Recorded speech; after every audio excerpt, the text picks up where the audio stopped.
Amang mapagmahal, Diyos ng buhay, sa araw na ito pinararangalan namin ng mga ama at nagpapasalamat kami sa iyo para sa mga mabubuting banal na pagsuyo at pakikibahagi sa iyong banal na pag-ibig.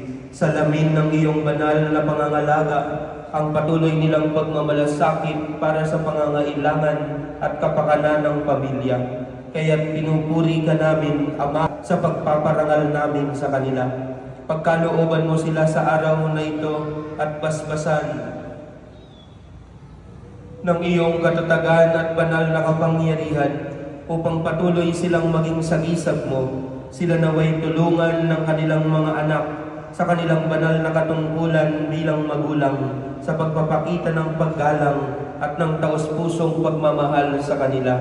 Pagkalooban mo sila, Panginoon, ng kalusugan at ng kaligayahan upang sila na nag-alay ng buhay ay makapiling mo, Diyos at Amang nasa langit, sa pamamagitan ni Jesucristo, ngayon at magpasawalang hanggan.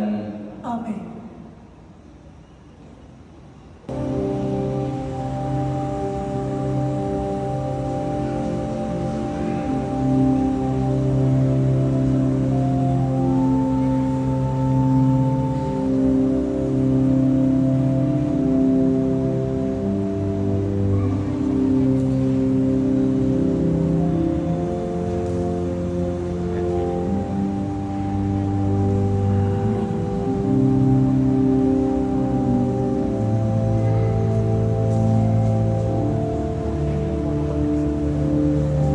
Day po.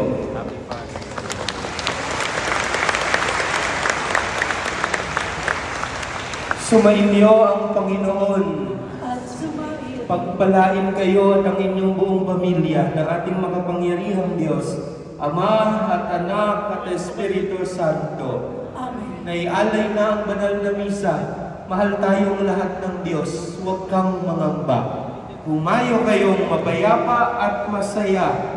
Salamat sa Diyos.